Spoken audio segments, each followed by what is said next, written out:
चलिए शुरू करते हैं। चलिए बहुत टाइम हो गया। सो क्या कंटिन्यू कर रहे थे हम? क्या चैप्टर पढ़ रहे थे? Rotational motion. तो अभी भी हम क्या पढ़ेंगे? Properties of rotational motion. ठीक है, कंटिन्यू करेंगे। थोड़ा बहुत सा जो हमने ऑलरेडी पढ़ रखा है उसको थोड़ा रिवाइज कर लेते हैं, उससे समझ आ जाएगा।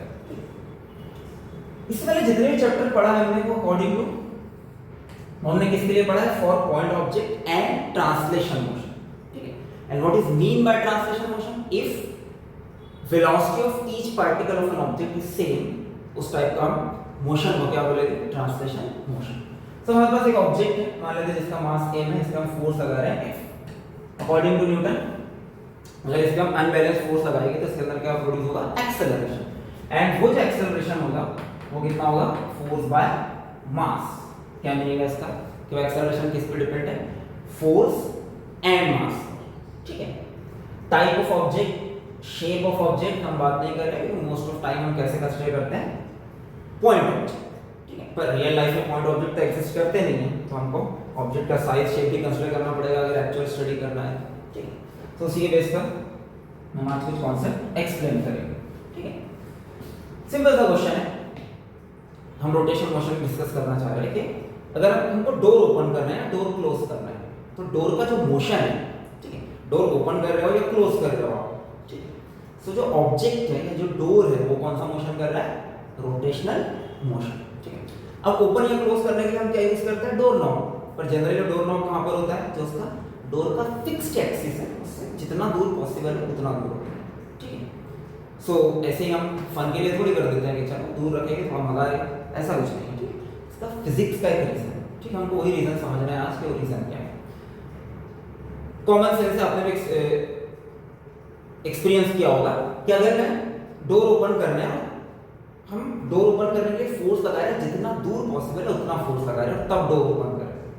या फिर मान लो कोई एक स्टूडेंट है, वो फोर्स लगा रहा है जितना डोर्स, जो डोर का जो फिक्स्ड एंड है उससे जितना क्लोज हो सकता है वो उतना क्लोज फोर्स लगा रहा है। ठीक है, तो आप फील करोगे कि दोनों केस में हमको फोर्स सेम नहीं लगता है। ठीक है, कहाँ पे फोर्स ज्यादा लगेगा, कहाँ पे फोर्स कम लगेगा, और यहाँ पे जो रोटेशनल मोशन है सिर्फ और सिर्फ फोर्स पे डिपेंड नहीं है, वो किन फैक्टर पे डिपेंड है वो डिस्कस करेंगे। ठीक है, सो हम एक केस से डिस्कस करना चाह रहे हैं। एक सिंपल केस है कि मान लो हमने एक रॉड लिया है, रॉड का एंड एक एंड हमने फिक्स किया। ठीक है, ताकि इजीली रोटेशन मोशन कर सके। इस पॉइंट को हम क्या बोलेंगे? पिवट पॉइंट और पिवट। क्लियर? अब ये एंड तो फिक्स है, इसके कोई भी ऑब्जेक्ट में इसके कोई भी पॉइंट पे अगर मैं फोर्स लगाऊंगा तो किसी टाइप का मोशन करेंगे। मान लेते हैं यहाँ पर एक एंड पे मैं फोर्स लगा रहा हूँ F1, ये एंड तो फिक्स है, ये एंड फिक्स होने की वजह से यहाँ से क्या करेगा? रोटेट करेगा। तो कौन सा मोशन करेगा? Rotational motion. ठीक है, तो मान लो रॉड मूव होकर यहाँ पर आ गया with some angle and some linear displacement, right? इसके लिए हमको फोर्स F1 अप्लाई करना पड़ेगा। बट अगर वही सेकंड फोर्स F2 में अप्लाई कर रहा हूं और F2 वाला जो B पॉइंट है, ये जो A पॉइंट है, B जो पॉइंट है वो ज्यादा नजदीक है किससे? पिवट से, एज कंपेयर टू A। ठीक है, सो यहां पर मुझे उतना ही रोटेट करना है। मान लो रोटेट करने के लिए हमने कुछ तो फोर्स लगाया है। क्वेश्चन ये है कि सेम रोटेशन के लिए दो अलग अलग पॉइंट पे जो हमने फोर्स लगाया, ये फोर्स हमको सेम फोर्स अप्लाई करना पड़ेगा या डिफरेंट फोर्स अप्लाई करना पड़ेगा? अभी डोर के एग्जांपल से आप अज्यूम कर ही सकते हो कि आंसर क्या है कि इस केस में और इस केस में फोर्स सेम नहीं होगी। ठीक है, मींस यहां पर ऑब्जेक्ट जो रोटेशन कर रहा है, जो इसका रोटेशनल एक्सेलरेशन है या एंगुलर एक्सेलरेशन है, ये जो रोटेशन कर रहा है ये सिर्फ और सिर्फ फोर्स पे डिपेंड नहीं है, बल्कि इस पे भी डिपेंड है कि हम उस पॉइंट से, जो पॉइंट फिक्स्ड है, उस पॉइंट से कितना दूर फोर्स लगा रहे हैं। ठीक है, फॉर एग्जांपल मान लेते हैं फर्स्ट वाला पॉइंट जो है वो L1 डिस्टेंस पे एंड सेकंड वाला पॉइंट जो है वो L2 डिस्टेंस पे। क्लियर? तो यहाँ पे ओवरऑल रोटेशन जो है किससे डिसाइड होगा? फोर्स से and distance between force, perpendicular distance between force and fixed point. ठीक है, तो पहला तो ये पॉइंट हो गया फोर्स और डिस्प्लेसमेंट दोनों पे डिपेंड है। पर नेक्स्ट क्वेश्चन, क्या सिर्फ इस पे डिपेंड है? अगर इसी फोर्स को मैं थोड़ा डायरेक्शन चेंज कर दूं, मान लो इसी फोर्स को मैं यहां पर ऐसे अप्लाई कर रहा हूं, क्लियर? F3, क्या अभी फर्स्ट केस पे इतना ही फोर्स लगेगा? ठीक है, अगर तुम ध्यान से देखो यहां पर, तो ये फोर्स को मैं रिजॉल्व कर सकता हूं F3 को मैं रिजॉल्व कर सकता हूँ, मान लो अगर ये एंगल बना रहा है थीटा, तो ये क्या हो जाएगा, पढ़ रखा है ना सब कुछ, इसी दिन के लिए पढ़ा था वेक्टर रिजोल्यूशन, ठीक है, याद रखना होता है सब कुछ। सो क्या होगा, अगर ये थीटा है तो ये कितना हो जाएगा F3 cos थीटा, और ये क्या हो जाएगा F3 sin थीटा। अब अगर तुम ध्यान से देखो यहाँ पर जो F3 cos थीटा है वो तो पैरेलल हो गया, सिंपल सी बात है, ये पॉइंट तो फिक्स है, अगर इस पॉइंट के अगेंस्ट में कोई फोर्स लगा तो ये रोटेट करेगा, ठीक है, क्योंकि ये एंड तो इसका फिक्स है ना, तो यहाँ पे मैं कितना भी फोर्स लगाऊं ये रोटेशन नहीं करेगा, मींस ये वाला पार्ट रोटेशन के लिए रिस्पांसिबल नहीं है। ओनली रोटेशन के लिए कौन सा पार्ट रिस्पांसिबल है, F3 sin थीटा, ठीक है। तो इन चीजों को अगर सम अप करें तो ओवरऑल जो रोटेशन है वो किस किस पे डिपेंड है कि हम फोर्स कितना अप्लाई कर रहे हैं, एंड सेकंड वो फोर्स का डिस्प्लेस परपेंडिकुलर डिस्प्लेसमेंट कितना है फ्रॉम एक्सिस ऑफ रोटेशन, तो ये फिक्स्ड पॉइंट्स है, क्लियर। एंड थर्ड कि ओनली कौन सा पार्ट उसका यूज होगा रोटेशन के लिए, F3 sin theta which is perpendicular, जहां पर हम सरफेस से फोर्स लगा रहे हैं उसके जो परपेंडिकुलर है बस वही पार्ट रिस्पांसिबल रहेगा फोर्स के लिए, जो पैरेलल है फिक्स्ड ये जो एक्सिस है इसके एक्सिस के जो पैरेलल है वो फोर्स रिस्पांसिबल नहीं रहेगा, पैरेलल से कोई रोटेशन नहीं होगा, क्लियर। सो ये तीन चीजें ध्यान रखो, इसी के बेस पर हम नेक्स्ट जो इंपॉर्टेंट पॉइंट है वो डिफाइन करेंगे। सो ओवरऑल आइडिया ये है कि ठीक है, तो नेक्स्ट टॉपिक क्या है, टॉर्क, जो हम अभी तक डिस्कस कर रहे थे, हम टॉर्क क्यों डिफाइन कर रहे हैं। तो यहाँ पे फोर्स, डिस्प्लेसमेंट, एंगल तीनों मैटर करते हैं, तो हम डिफाइन करेंगे टॉर्क। टॉर्क को हम कैसे डिफाइन करेंगे, अगर हमारे पास कोई ऑब्जेक्ट है, ठीक है, मान लेते हैं ये एक ऑब्जेक्ट है, इसके अराउंड ये क्या कर रहा है, एक्सिस ऑफ रोटेशन, इसके अराउंड ये क्या करना चाह रहा है, रोटेशन करना चाह रहा है, ठीक है। इस ऑब्जेक्ट में फोर्स लगा रहा है, सिंपल ऑब्जेक्ट लेते हैं,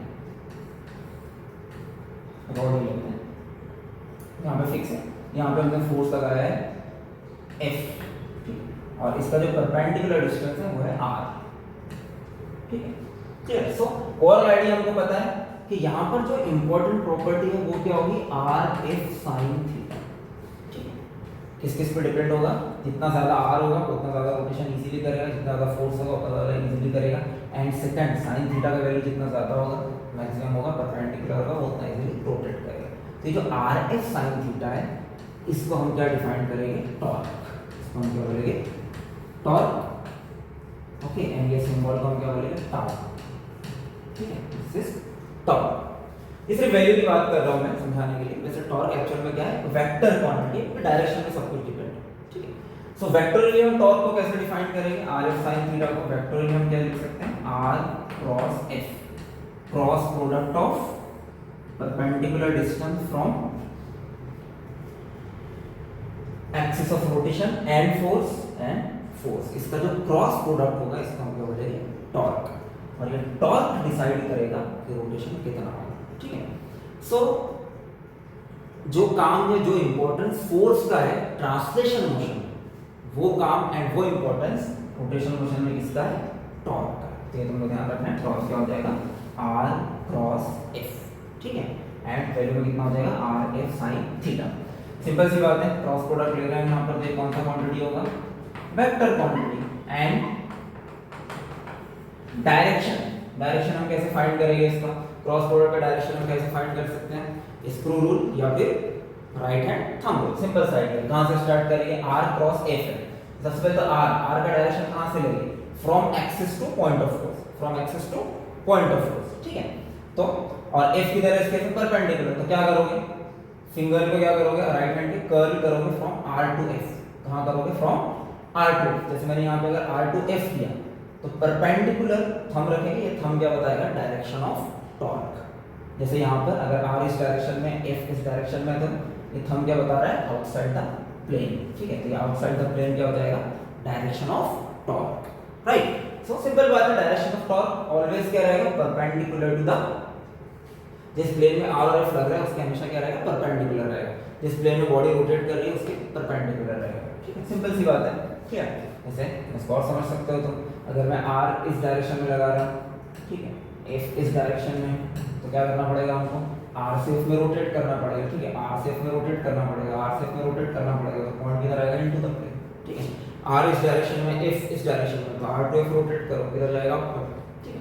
तो टॉर्क का डायरेक्शन किससे डिसाइड होगा, राइट हैंड थंब रूल से, ठीक है। ओके, सो नाउ अब इसके लिए रोटेशनल मोशन को हमको जो डिस्कस करना है उसमें फोर्स का इंपॉर्टेंस टॉर्क से डिसाइड होगा, सब कुछ टॉर्क से डिसाइड होगा। नाउ इसी के बेस पर बहुत सारे कॉन्सेप्ट हम डिस्कस करेंगे, जैसे इक्विलिब्रियम पढ़ा था ना, इक्विलिब्रियम क्या था, इक्विलिब्रियम इफ, अभी तक हमने जो इक्विलिब्रियम पढ़ा उसमें रोटेशन ऐड नहीं है, तो अभी तक हमने क्या पढ़ा, translation equilibrium, if total force acts on an object और sum of total force acting on object is zero, then we call it equilibrium, ठीक है। बट एक्चुअल में देखा जाए तो अब अगर हम रोटेशन की बात कर रहे हैं, तो रोटेशन में यहाँ पर अगर मैं फोर्स अपवर्ड लगा रहा हूँ तो यहाँ पे एक नॉर्मल फोर्स लगेगा इसको अपोज करने के लिए डाउनवर्ड, ठीक है, मींस सो ये तो अभी टोटल फोर्स जीरो है, ठीक है, पर ये रोटेट कर रहा है, इक्विलिब्रियम तो नहीं, ठीक है। सो हमने जो इक्विलिब्रियम पढ़ा था वो धोखा था ना भाई, धोखा ही होता है सब कुछ लाइफ में, ठीक है, नहीं ऐसा बात नहीं है। वो किसके लिए ट्रू था, फॉर ट्रांसलेशन, ठीक है। अगर एक्चुअल ऑब्जेक्ट रोटेशनल मोशन कर रहा है तो वहां पर जो इक्विलिब्रियम होगा, इक्विलिब्रियम के लिए दो कंडीशन होगी, क्योंकि अब सिर्फ फोर्स से काम नहीं चलेगा, फोर्स जीरो होने के बाद भी ऑब्जेक्ट रोटेट कर सकता है, ठीक है, बल्कि रोटेट करेगा, ठीक है। सो यहाँ पे इक्विलिब्रियम इतना तो पता है हमको कि एफ नेट अगर जीरो है सो ये क्या होगा, इक्विलिब्रियम, पर इसको हम क्या बोलेंगे, ट्रांसलेशन इक्विलिब्रियम, ठीक है। अगर ऑब्जेक्ट फिक्स्ड है, मूव भी नहीं कर रहा है, यूनिफॉर्म वेलोसिटी से मूव कर रहा है, उसका एक्सेलरेशन जीरो है। अब यहाँ पे दो बातें, कौन सा acceleration, translation and angular acceleration. So angular acceleration zero होने के लिए फोर्स जीरो होने से काम नहीं चलेगा, साथ में क्या जीरो होना चाहिए, टोटल टॉर्क भी जीरो होना चाहिए, ठीक है। This is the condition. So equilibrium में अब दो कंडीशन आएगी कि फोर्स भी जीरो होना चाहिए, total force and total torque भी जीरो होना चाहिए, तब वो रोटेट नहीं करेगा, क्योंकि हमको पता है जैसे इस पर टॉर्क अप्लाई होगा वो रोटेट करेगा। टॉर्क टोटल फोर्स जीरो होने के बाद भी टॉर्क नॉन जीरो हो सकता है, जैसे सिंपल सा रियल लाइफ एग्जांपल्स केस है कि ऐसे कोई जादू वाली बातें नहीं हो रही, ठीक है। कार का स्टीयरिंग अगर तुम रोटेट कर रहे हो, कार का स्टीयरिंग अगर मूव कर रहे हो तो क्या करते हो, कार का स्टीयरिंग अगर मूव कर रहे हो तो एक साइड से तुम अपवर्ड फोर्स लगाते हो, दूसरी साइड से तुम डाउनवर्ड फोर्स लगाते हो। अगर ये फोर्स इक्वल है, ठीक है, तो अगर टोटल ऑब्जेक्ट को देखो, टोटल स्टीयरिंग को देखो, तो टोटल फोर्स क्या है, जीरो। सो इक्विलिब्रियम में होना चाहिए, पर फिर भी क्या करता है, रोटेट। तो इक्विलिब्रियम में है, पर कौन सा, ट्रांसलेशन इक्विलिब्रियम, पर इसका टॉर्क जीरो नहीं है।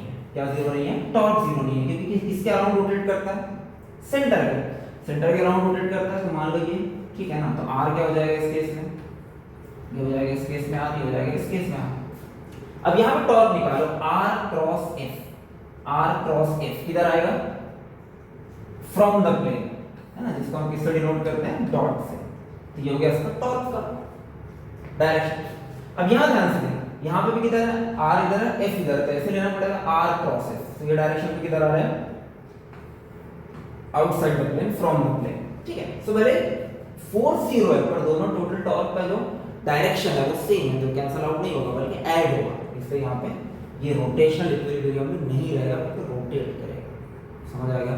सो रोटेशनल इक्विलिब्रियम के लिए क्या नेसेसरी है, F net zero and torque net zero, दोनों नेसेसरी है, अदरवाइज इक्विलिब्रियम अचीव नहीं हो, ठीक है। ओके, तो ये कॉन्सेप्ट है, पर जब तक क्वेश्चन सॉल्व नहीं किया तो कॉन्सेप्ट पढ़ के क्या ही फायदा है, ठीक है। सो कुछ बेसिक कॉन्सेप्ट पढ़ेंगे ऑन इक्विलिब्रियम पर, ठीक है। जितना लॉज ऑफ मोशन में पढ़ा है वो सब कुछ याद होना चाहिए, राइट। तो देखो, जैसे ये क्वेश्चन है, क्वेश्चन लिख रहा हूं मैं,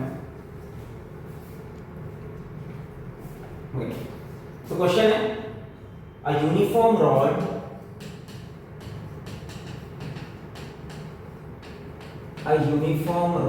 of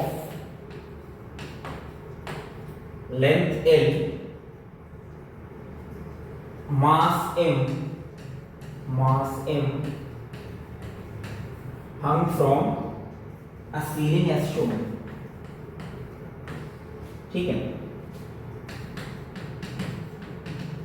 hung from a ceiling as shown.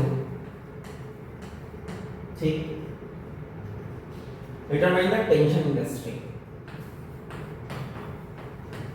Determine the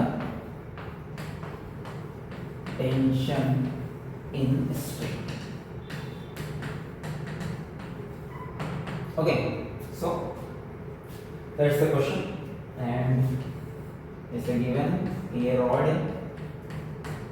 sorry, a fixed support, a rod, okay, rod का ये एंड है पॉइंट ए जहां से रॉड स्टार्ट हो रहा है, and this is point B, दो स्ट्रिंग है, ये डिस्टेंस है 3l/4, ऑब्वियस सी बात है रिमेनिंग डिस्टेंस कितना होगा l/4। ओके, सो क्या है क्वेश्चन कि एक फिक्स सपोर्ट है, फिक्स सपोर्ट से हमने रॉड को हैंग किया थ्रू टू स्ट्रिंग्स, ठीक है, रॉड का मास एंड लेंथ गिवन और कहां पर हैंग किया वो भी गिवन। सो हमको क्या फाइंड करना है, determine the tension in the strings, ठीक है, बोथ स्ट्रिंग्स में टेंशन कितना होगा। देखो ध्यान दो यहां पर इस क्वेश्चन को कैसे सॉल्व करेंगे, आइडिया सिंपल है। देखो हाँ, जो ऑनलाइन है पॉज करो और सॉल्व करो। किया है नहीं किया है धीरे होगा, तुमको पता है कि सर है कर ही देगी, ठीक है, दो इधर ध्यान। तो देखो अब यहाँ पे उससे बोला हंग फ्रॉम, हंग का मतलब ठीक है रुका हुआ है, वहां पे कोई भी टाइप का मोशन नहीं हो रहा है, मतलब इक्विलिब्रियम में, पर इक्विलिब्रियम में है मींस यहाँ पर इक्विलिब्रियम मींस टॉर्क भी जीरो होगा एंड फोर्स भी जीरो होगा। तो सबसे पहला पॉइंट यही है, इस टाइप के क्वेश्चन में हमने देखा है, लॉट ऑफ क्वेश्चन में सबसे पहले क्या करोगे, क्या डिसाइड करोगे कौन कौन सा फोर्स लग रहा है, कहाँ पे लग रहा है, हमको पता है। जैसे यहाँ पे अगर मैं रॉड को देखूं तो जैसे यहाँ पे स्ट्रिंग है, स्ट्रिंग में क्या प्रोड्यूस होगा टेंशन, ठीक है, कहाँ पर around side the string and away from the object. मान लेते हैं यहाँ पर टेंशन T1 है, इसमें कुछ ना कुछ टेंशन प्रोड्यूस होगा, मान लेते हैं टेंशन T2, राइट। और किस टाइप का फोर्स, और कौन सा फोर्स लगेगा, रॉड उसने बोला मास है तो मास की वजह से क्या लगेगा, ग्रेविटेशनल फोर्स डाउनवर्ड, ठीक है, यूनिफॉर्मली डिस्ट्रीब्यूटेड है। तो क्या अज्यूम करेंगे, टोटल जो रॉड है उसका मास कहां पर है, सेंटर पे, तो ये यहां पे क्या लगेगा mg, ये गया उसका fbd। सबसे पहला काम तो यही है, क्या बनाओ fbd, ठीक है, free body diagram, clear. So centre पे लगेगा तो ये कितना हो जाएगा l/2, ये भी कितना हो जाएगा l/2, टोटल लेंथ का हाफ, राइट। ये हो गया फोर्स का सारा आइडिया। आपको ये नहीं सीखना है कि ये क्वेश्चन कैसे सॉल्व करना है, आपको क्या सीखना है, each and every question technique सीखोगे तो 100 क्वेश्चन सॉल्व करोगे, नहीं तो ये रटते बैठे रह जाओगे l/4 l/3, ये सब चेंज होता रहेगा, वो मैटर नहीं करता, टेक्निक सीखो, ठीक है। फोर्सेस की बात हुई है, सबसे पहले कौन सी फोर्सेस लग रही है वही लिखना है। 4-5 टाइप का फोर्सेस पढ़ते हो तुम लोग, और कौन से बहुत ज्यादा पढ़ते हो याद नहीं रहेगा, ठीक है। तो जो फोर्स लग रही है, जैसे यहाँ पे स्ट्रिंग है तो क्या लगेगा टेंशन, मास है तो क्या लगेगा ग्रेविटेशनल फोर्स, और तो कोई फोर्स लगेगा नहीं, ठीक है, क्लियर। ओके, यहाँ पर हमने बहुत मास पे स्ट्रिंग लिया है एंड सो ओके ना। तो हमको पता है कि टोटल फोर्स इक्विलिब्रियम में तो क्या होगा, सबसे पहली बात पहले क्या है, सबसे पहली बात इक्विलिब्रियम है तो F नेट 0, तो पढ़ रखा है कुछ नया हमने। F नेट 0 मींस कौन कौन सा F नेट, F नेट क्या हो जाएगा T1 plus T2 minus mg is equal to 0, ठीक है। अपवर्ड डायरेक्शन पॉजिटिव ले रहे हैं, डाउनवर्ड डायरेक्शन नेगेटिव ले रहे हैं, ओनली वर्टिकल डायरेक्शन में ही फोर्सेस है, ठीक है। इससे क्या मिल जाएगा हमको T1 plus T2 is equal to mg, ठीक है। ये मिल गया फर्स्ट कंडीशन, और इस फर्स्ट तो नहीं हुआ, बट इससे हमारे पास कोई वैल्यू नहीं आएगी। ओके, नाउ ये है यहाँ पर, तो इसका मतलब क्या है, टोटल टॉर्क भी क्या होगा 0, टोटल टॉर्क भी 0 होगा। टोटल टॉर्क किसी भी पॉइंट के अराउंड टॉर्क निकालो, टॉर्क के लिए सबसे पहले क्या नेसेसरी है, यहाँ पर देख मैंने एक पॉइंट फिक्स लिया, इस केस में यहाँ पर एक पॉइंट लिया, ठीक है। तो टॉर्क के लिए क्या नेसेसरी है, किसके अराउंड रोटेट करेगा, ठीक है, किस पॉइंट के अबाउट हम कैलकुलेट कर रहे हैं। अब यहाँ पर तो रोटेशन 0 है, तो किसी भी पॉइंट के अराउंड टॉर्क लो वो 0 ही होगा, ठीक है। तुम जो मर्जी जिस पॉइंट के अराउंड लेना चाहे ले सकते हो, कोई प्रॉब्लम नहीं, ठीक है। जैसे मैं पॉइंट ए के अराउंड ले रहा हूँ, पॉइंट ए के अराउंड इसलिए ले रहा हूँ कि पॉइंट ए के अराउंड अगर लूंगा, हाँ इस क्वेश्चन से पहले एक दो और इंपॉर्टेंट पॉइंट देख लो। यहाँ पे टॉर्क जो है वो क्या है, आर क्रॉस एफ। ठीक है, टॉर्क क्या है, R cross F. For example अगर कोई फोर्स एक्सिस ऑफ रोटेशन से ही पास हो रही है, ठीक है, मान लो यहाँ पर मैं एक और एक्स्ट्रा फोर्स लगा देता हूँ एफ, ठीक है, एफ डैश कर देते हैं, ठीक है। अब इसी के अराउंड तो रोटेट कर रहा है, तो इस फोर्स के लिए आर कितना होगा, 0 होगा, और आर 0 होगा तो टॉर्क भी 0 होगा, क्योंकि टॉर्क का डेफिनेशन क्या है, r f sine theta. So r 0 तो टॉर्क भी 0 मींस वो फोर्स जो किससे पास हो, जो किससे पास हो, पिवटेड पॉइंट से, या किस डायरेक्शन में हो, अगर उसका लाइन ऑफ एक्शन में किससे पास हो रहा है, पिवटेड पॉइंट से, तो उससे कोई टॉर्क प्रोड्यूस नहीं होगा। ठीक है, लॉजिकल बात है, क्योंकि अगर उसी पॉइंट से पास होगा तो उसको रोटेट नहीं कर पाएगा। ठीक है, ऐसे समझ लेते हैं इसको। जैसे फॉर एग्जांपल इस केस में पहले समझने की बात है, मैंने यहाँ पे एक रॉड लिया है, जैसे अभी देखा था, ये फोर्स से क्या प्रोड्यूस होगा, टॉर्क, और ये वाला पॉइंट इसका फिक्स्ड है। लेकिन अगर मैं एक फोर्स यहाँ पर लगा रहा हूँ, ये फोर्स, ठीक है, क्लियर, ये फोर्स ऐसे लगा रहा हूँ, ये पॉइंट तो फिक्स है, क्लियर ना, तो इस वजह से कोई रोटेशन होगा नहीं। ठीक है, पर अगर मैं ध्यान से देखूँ तो इसका डायरेक्शन किससे मैच करेगा, जहाँ पे फिक्स्ड पॉइंट है। ठीक है, सो कोई भी फोर्स का लाइन ऑफ एक्शन अगर किससे पास हो रहा है, फिक्स्ड पॉइंट से, या एक्सिस ऑफ रोटेशन को टच कर रहा है, कट कर रहा है, तो उससे कोई टॉर्क प्रोड्यूस नहीं होगा। वापस आते हैं क्वेश्चन में। यहां पर देखो, तो पॉइंट ए के अराउंड अगर मैं टॉर्क निकाल रहा हूं, तो टोटल टॉर्क क्या होगा, 0। ठीक है, at point A torque net क्या होगा, 0 होगा, राइट, टॉर्क नेट 0 होगा ना। अगर हम टॉर्क नेट सॉल्व करें, क्या होगा टॉर्क नेट, यहां ध्यान से देख, okay, torque net first A के अराउंड कौन सा फोर्स लग रहा है, T1, पर इसका R कितना है, 0, तो क्या हो जाएगा, T1 into 0। ठीक है, और ए के अराउंड निकाल रहा हूं तो ये तो 0 हो गया। देन mg क्या हो जाएगा, कितना हो जाएगा, mg किधर लग रहा है, डाउनवर्ड, और इसका R ऐसे, ध्यान से देखिए यहां पर। ठीक है, सो R इस डायरेक्शन में, f तो R क्रॉस f ऐसे लेना पड़ेगा, क्योंकि इनटू द प्लेन, मान लिया इनटू द प्लेन को मैं पॉजिटिव ले रहा हूं, तो ये क्या हो जाएगा, mg फॉर्मूला क्या हमारा, r f sin theta, r कितना है, l/2, r कितना है, l/2, f कितना है, mg, थीटा क्या है, 90 डिग्री, sin 90 कितना होगा, 1, तो लिखने का जरूरत नहीं है। ठीक है, देन अब यहां पे देखो, ये इसका इस वाले पॉइंट के लिए T2 के लिए ये T2 के लिए ये पॉइंट है, देख, हाँ, तो इसके लिए r इस डायरेक्शन में, f इस डायरेक्शन में, तो r, ठीक है, r इस डायरेक्शन में, f इस डायरेक्शन में, तो r क्रॉस f इधर होगा, आउटसाइड द प्लेन, इसलिए किधर था, इनटू द प्लेन, तो इनटू द प्लेन को अगर मैं पॉजिटिव ले रहा हूं तो आउटसाइड द प्लेन को क्या लूंगा, नेगेटिव। तो यहां का जो टॉर्क होगा वो क्या आएगा, माइनस, एंगल तो अभी भी 90 डिग्री है। ठीक है, माइनस कितना, ध्यान दे, माइनस फोर्स कितना है, T2, और ये डिस्टेंस a से डिस्टेंस कितना है, और बी के बीच का डिस्टेंस 3l/4, कितना है, 3l/4, ये किसके इक्वल होगा, 0 के, ओके, ये किसके इक्वल होगा, 0 के। इससे तो T2 निकाल सकते हैं, सिंपल है। इसके बाद तो क्या करना है, मैथ तो यूज होगा भाई, इसको मजदूरी बोलते हैं फिजिक्स की लैंग्वेज में। ठीक है, एक बार कॉन्सेप्ट समझ आ गया वो ठीक है, पर सॉल्व तो करना पड़ेगा। ठीक है, सॉल्व करने के लिए तो मैथमेटिक्स यूज होगा, उसको हम क्या बोलेंगे, मजदूरी, थोड़ा मजदूरी तो करना पड़ेगा। ठीक है, यही सॉल्व कर लेते हैं, नेक्स्ट वाला इसके बाद पहले अलग सॉल्व करेंगे। तो क्या होगा, T2 3l/4 को लेफ्ट में लेकर जाओ, तो क्या होगा, mg l/2 is equals to T2 3l/4, l cancel. ठीक है, l क्या होगा, कैंसल, देन T2 कितना हो जाएगा, 2 से, ठीक है, 2 से ये कैंसल, कितना बचेगा, 2, सिंपल मैथ है, 2mg को इधर लेकर आओ, क्या मिलेगा, 2mg/3 is equals to T2।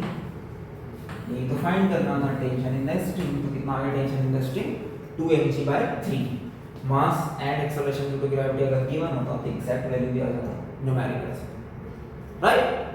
समझ आया क्या? देन हमारे पास ये इक्वेशन है T1 plus T2 equals to mg, वहां पे T2 की वैल्यू पुट कर दो, ये तो सिंपल मैथ है। T1 plus T2 कितना है, mg है, इससे T1 आ जाएगा, सो T1 plus T2 कितना है 2mg/3 is equals to mg, तो T1 कितना हो जाएगा mg minus 2/3 mg, करेगा सॉल्व कितना होगा 3 minus 2 1 mg/3। समझा क्या? आया समझ में? तो this is the value of tension in the string. Okay, एक मिनट आ रहा हूं।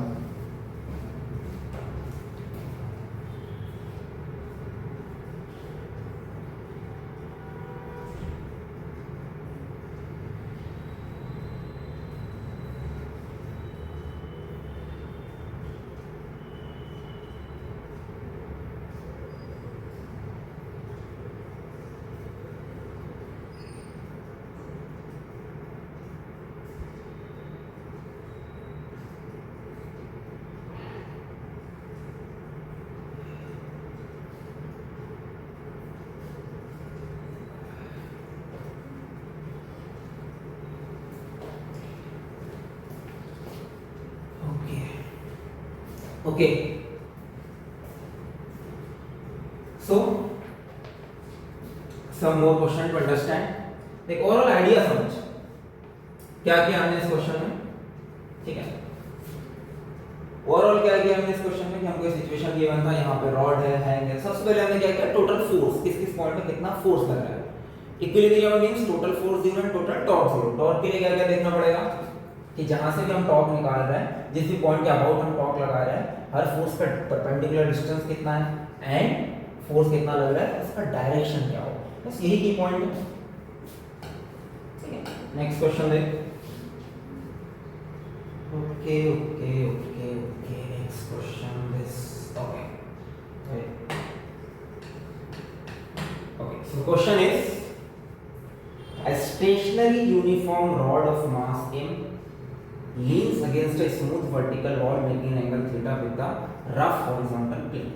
ठीक है, सो हमको सिचुएशन गिवन है कि एक ऐसा वर्टिकल वॉल है एंड हॉरिजॉन्टल सरफेस, ठीक है। वर्टिकल वॉल जो है वो स्मूथ है, ठीक, स्मूथ वॉल है, और ये जो प्लेन है रफ है। रफ है मींस यहाँ पे फ्रिक्शन एग्जिस्ट है, यहाँ पे फ्रिक्शन एग्जिस्ट नहीं है, ठीक है। एक रॉड है जिसका मास m है, वो रॉड यहाँ पे वर्टिकल वॉल और इसके अगेंस्ट रेस्ट कर रहा है, जो कितना एंगल बना रहा है, थीटा एंगल बना रहा है हॉरिजॉन्टल से। That's the given question. एक रॉड है वैसे रेस्ट कर रहा है यहाँ, ठीक है। अब यहाँ पे रेस्ट पर है, यही इंपॉर्टेंट पॉइंट है कि ये कैसा है, रेस्ट पर है rod. Find the normal force and frictional force that is exerted by the floor on the rod. क्या फाइंड करना है इस क्वेश्चन में, find the normal force, find the normal force and frictional force, ठीक है। Normal force and friction that is exerted by floor on rod, ठीक है। Okay, अब ध्यान से देखिए यहाँ पे ये कंडीशन गिवन है हमको कि एक वर्टिकल वॉल है जो कि स्मूथ है और एक हॉरिजॉन्टल सरफेस है जो कि रफ है, ठीक है। इसके अगेंस्ट यहाँ पे एक रॉड रखा है, रेस्ट करे मतलब इक्विलिब्रियम में, total net force and net torque zero. हमको क्या फाइंड करना है, normal force and friction by the floor on the floor. और रॉड पे कितना फोर्स अप्लाई करेगा फ्लोर, नॉर्मल एंड फ्रिक्शन, ये हमको फाइंड करना है। ओवरऑल वही देखना है कि टोटल फोर्सेस क्या है। सबसे पहला आइडिया यहाँ पे वही होगा कि फोर्सेस क्या होगा, उसकी डायरेक्शन क्या होगा। क्लियर? सो वही समझ आना चाहिए। ये वाला स्मूथ है मतलब यहाँ पे कोई फ्रिक्शन नहीं होगा, ठीक। समझते हैं। ये सॉल्व करने के लिए क्या देखना पड़ेगा हमको, टोटल फोर्सेस कहाँ लगेगा, कितना लगेगा, कैसे लगेगा, ठीक है। सबसे पहले देख, सिंपल बात है, रॉड है उसका मास है तो क्या लगेगा, ग्रेविटेशनल फोर्स डाउनवर्ड, रॉड है, ग्रेविटेशनल फोर्स डाउनवर्ड, हम कहाँ पर फ्रिक्शनल फोर्स, सॉरी मास कहाँ पर लेंगे, लेंथ गिवन है क्या, हाँ लेंथ कितना है, ओके लेंथ गिवन है क्वेश्चन में, लेंथ कितना है इसका, n, ओके सिंपल बात है। अभी बताया है कि ग्रेविटेशनल फोर्स यूनिफॉर्म के लिए कहाँ पर लगेगा, सेंटर ऑफ मास पे, जो सेंटर ऑफ मास का कहाँ पर रहेगा, सेंटर में। तो फर्स्ट फोर्स कहाँ पर आएगी, mg सेंटर में, ठीक। देन ये रफ है, अब ध्यान से देख, ग्रेविटेशनल फोर्स की वजह से ये क्या करेगा, ये वाला पॉइंट डाउनवर्ड आएगा तो स्लिप करना चाहेगा, मतलब अगर ये मूव करता तो ये मूव, ये वाला एंड किस डायरेक्शन में मूव करता, इस डायरेक्शन में, अभी मूव नहीं कर रहा है, बट अगर फोर्सेस बैलेंस नहीं होती तो किस डायरेक्शन में मूव करता, इस डायरेक्शन में, इस डायरेक्शन में मूव करेगा तो फ्रिक्शन इस डायरेक्शन में लगेगा। समझा, इधर क्यों लग रहा है फ्रिक्शन, इधर अगर ये स्लाइड करता तो इस डायरेक्शन में करता ना, ड्यू टू ग्रेविटेशन, तो फ्रिक्शन किधर लगेगा, opposite to the direction of motion, अगर मूव करता तो, ठीक है, तो फ्रिक्शन यहाँ पर लगेगा, राइट, ये हो गया। देन ये सिंपल बात है, यहाँ पर ये ऑब्जेक्ट है, हाँ एक दूसरे के कांटेक्ट में, जब भी कोई ऑब्जेक्ट है, जब भी कोई दो सरफेस एक दूसरे कांटेक्ट में है तो एक क्या लगता है, नॉर्मल फोर्स, तो नॉर्मल फोर्स भी लगेगा यहाँ पर, किधर, परपेंडिकुलर टू द सरफेस, ठीक है, सरफेस के परपेंडिकुलर लगेगा, ये सरफेस है, रॉड का परपेंडिकुलर ये होगा, रॉड पे जो नॉर्मल फोर्स लगेगा वो ये होगा, मान लेते हैं n1, ये हमको फाइंड करना है, राइट। इस वाले पॉइंट पर आता है, यहाँ पे फ्रिक्शन तो नहीं लगेगा, ये डाउनवर्ड मूव करना चाहेगा, बट यहाँ पे कोई फ्रिक्शन नहीं लगेगा, क्योंकि स्मूथ है। बट ये जो वॉल है, वॉल क्या लगाएगा, नॉर्मल फोर्स किस पे, रॉड पे, नॉर्मल फोर्स किधर लगता है, perpendicular to the surface and away from the surface, जो सरफेस लगाएगा तो यहाँ क्या लगेगा, एक normal force which is n2, right, ठीक है, तो ये क्या हो जाएगा, n1 n2 and friction, mass length सब गिवन, ओके, ये डिस्टेंस कितना हो जाएगा, l/2, ये डिस्टेंस भी कितना हो जाएगा, l/2, ओके। ना हमको फाइंड करना है n1 एंड f, क्या फाइंड करना है, n1 एंड f। तो पहले तो सिंपल आइडिया यही है, ये थोड़ा कॉम्प्लिकेटेड हो गया, मैं इधर बना लेता हूँ, ठीक है, समझ बात को, ये रॉड है, ये mg है, ये फ्रिक्शन है, ठीक है, ये नॉर्मल फोर्स 2 है, ये नॉर्मल फोर्स 1 है, ये रॉड और कुछ नहीं, ठीक है। मान इसे सॉल्व करते हैं, अब सिंपल आइडिया देख क्या होगा, सबसे पहले तो सिंपल देखते हैं, f net 0 होगा, f net 0 होगा means each and every direction में टोटल फोर्स 0 होगा, तो वर्टिकल वर्टिकल के इक्वल होगा एंड हॉरिजॉन्टल हॉरिजॉन्टल के इक्वल होगा, ठीक है। यहाँ पे वर्टिकल पार्ट कौन सा है, n1, और horizontal part, sorry vertical part downward कौन सा है, mg, n1 कौन है, अपवर्ड, so n1 किसके इक्वल होगा, mg, राइट, सो आ गया वैल्यू ऑफ n1, ठीक है। एंड देन फ्रिक्शनल फोर्स किधर लग रहा है, पूरे ऑब्जेक्ट पे, इस डायरेक्शन में, ठीक है, नॉर्मल फोर्स किधर लग रहा है, इस डायरेक्शन में, तो F2 किसके इक्वल होगा, n2 पे, ठीक है ना। क्वेश्चन में मास गिवन था हमको, तो हम ये क्वेरी कंसीडर कर सकते हैं कि n1 हमने सॉल्व कर दिया, n2 किसके इक्वल है, F2 के, पर हम सॉरी नॉट F, ठीक है, इसके इक्वल है F के। अभी हमको F थोड़ी पता है, तो हमको क्या कैलकुलेट करना पड़ेगा, अगर n2 कैलकुलेट करना है तो क्या कैलकुलेट करना पड़ेगा, F कैलकुलेट करने के लिए हम क्या यूज करेंगे, टॉर्क नेट 0, ठीक है। अब यहाँ पर फोर्स तो 0 है, पर टॉर्क नेट भी क्या रहेगा, 0 about any point, clear, about any point. पर वही टॉर्क का आइडिया कि टॉर्क कौन सा फोर्स का कौन सा पार्ट लेंगे हम यहाँ पे, जो परपेंडिकुलर टू द सरफेस होगा, तो ठीक है, यहाँ पर ये क्लियर। अब ध्यान n2 के किसी भी पॉइंट के अराउंड निकालो, n2 के अराउंड निकालना होगा टॉर्क, क्योंकि n2 हमको कैंसिल करना है, f की वैल्यू निकालना है, f की वैल्यू निकालोगे तो n2 आ जाएगा, ठीक है।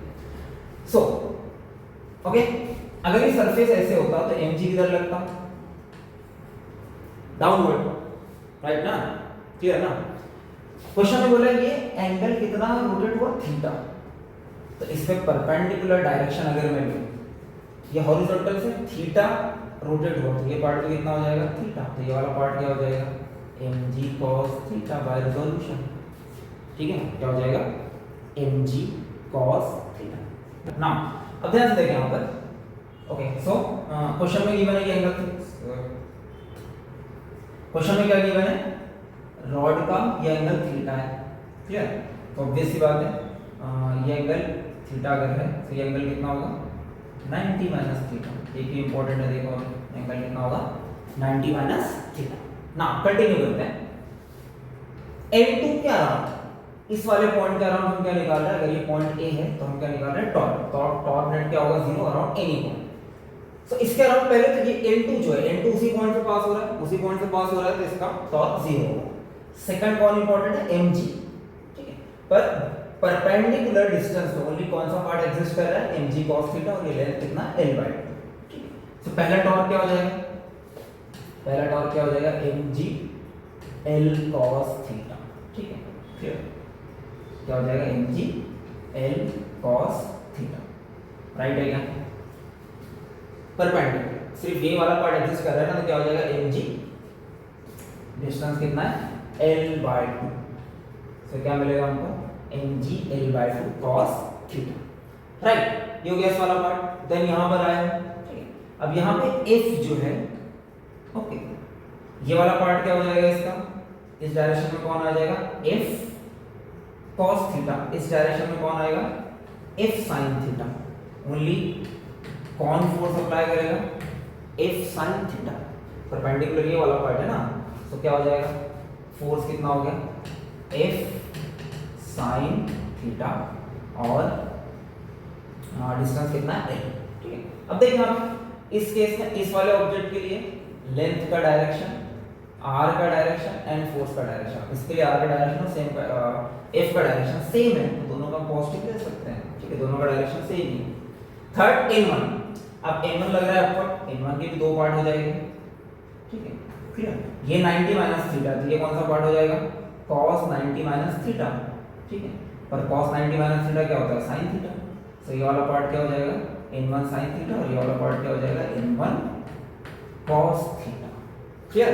क्या हो जाएगा n1 cos थीटा। अब ओनली कौन सा पार्ट टॉर्क अप्लाई करेगा, परपेंडिकुलर वाला, which is n1 cos theta, ठीक है। सो फिर यहाँ पे f sin theta n1 cos theta एक दूसरे के अपोजिट है एंड r सेम है, सो इसको हम क्या लेना पड़ेगा नेगेटिव, क्या n1, ठीक है, n1 cos theta, perpendicular distance कितना है इसका भी l = 0, ठीक है।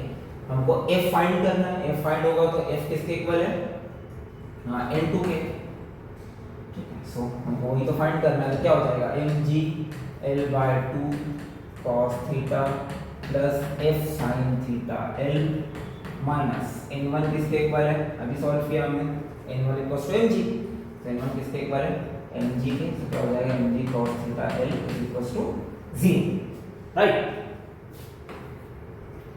तो यहाँ ध्यान से देखें, ओके, हमको f चाहिए, तो जितना वैल्यू उसको अपोजिट साइड में लेकर जाओ, l हर जगह है cancel, each and every term में तो कैंसिल हो जाएगा। देन f निकालना है हमको, तो f sin थीटा क्या बचेगा, f sin थीटा क्या हो जाएगा, राइट में जाकर ये क्या हो जाएगा mg cos थीटा, और ये क्या हो जाएगा plus mg/2 cos theta, clear. So total कितना हो जाएगा 2 + 1 3/2 mg cos थीटा, ठीक है, इसी को तो मजदूरी बोलते हैं, ठीक है। तो f कितना हो जाएगा, f का वैल्यू क्या होगा, f का वैल्यू क्या होगा 3/2 mg cos theta by sin theta, means